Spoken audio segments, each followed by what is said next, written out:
nyo ba alam, sa tagal mo na sa relihiyon mo, ay hindi mo namamalayan na pinipirahan ka lang? May ibang mga simbahan na sangkatutak ang mga box offerings. Ang daming mga sobre na love gift daw di umano.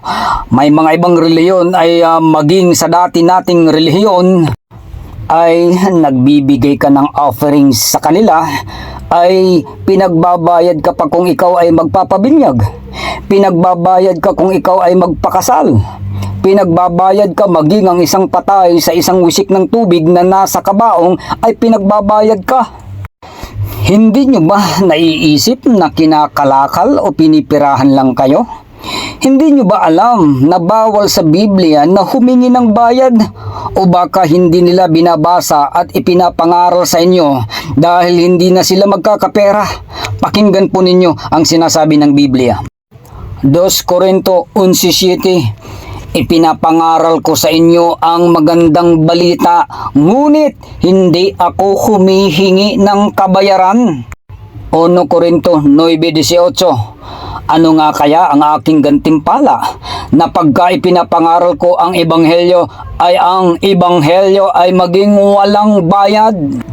At anong sabi ni Kristo sa panahon ng kanyang pangangaral? Mateo 18. Tinanggap ninyong walang bayad ay ibigay ninyong walang bayad. Amen. Sa makatuwid, mga kaibigan at kapatid sa Panginoon, pagka ang reliyon mo na tumatanggap ng bayad, hinihingaan ka ng bayad, at ang mangangaral mo ay tamad at ayaw magtrabaho at umaasa lamang sa pera ng simbahan at pinipilit pa kayong magbigay ng ikapo na di umano na kapag hindi ka daw magbigay ng ikapo ay tinatakot ka pa na isa ka daw na magnanakaw dahil hindi mo daw tinutupad ang Malakias 3:8-10. Alam nyo mga kaibigan, pagka ganito ang relihiyon mo, huwag ka nang magdalawang isip na umalis o lumaya sa relihiyon na yan dahil hindi kaligtasan ng inyong kaluluwa ang pinapangaral nila, bagkus upang pagkapirahan ka lang. Pinipirahan ka lang bilang upa o suhol o sweldo daw sa pagiging mangangaral nila, na ang ganitong uri ng tagapagturo ay isang bulag na tagaakay at ikapapahamak lang pala ng inyong mga kaluluwa.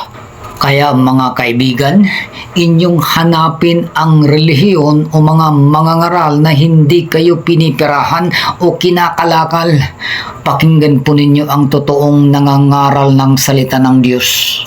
2 Corinto 2:17. Sapagkat hindi kami gaya ng karamihan na kinakalakal ang salita ng Diyos, kundi sa pagtatapat at gaya ng mula sa Diyos, sa harapan ng Diyos ay nagsasalita kami para kay Kristo. Amen. At pagka sinasabi po, hindi kami gaya ng karamihan na kinakalakal ang salita ng Diyos, pagka sinabi pong karamihan, abay hindi po ito kakaunti, talaga pong maramihan. Napakadami na pong mga sekta o relihiyon sa ating panahong kasalukuyan na pinipirahan o kinakalakal lang kayo. Kaya inyo pong hanapin ang mga mangangaral na sinasabi ng Biblia na nangangaral na kahit walang involved na salapi ay patuloy silang nangangaral.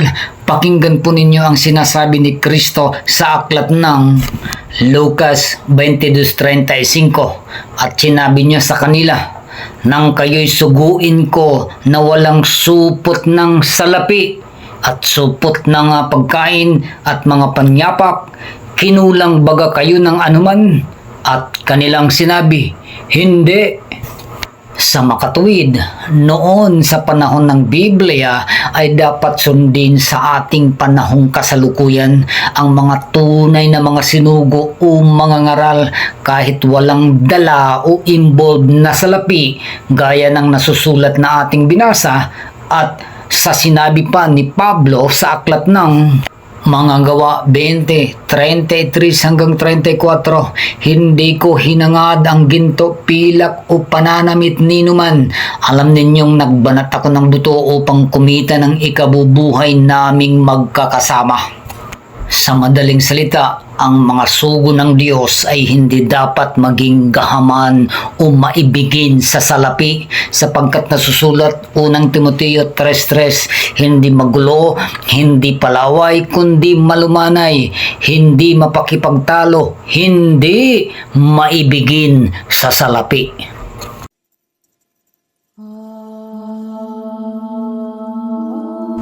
Copyright disclaimer. All information of this channel is not forced upon anyone. Credits to the owners of all media used here. Article 10 of Human Rights 1998, Freedom of Expression. Everyone has the right to freedom of expression, includes internet and social media, to hold opinions and impart information and ideas without interference by public authority.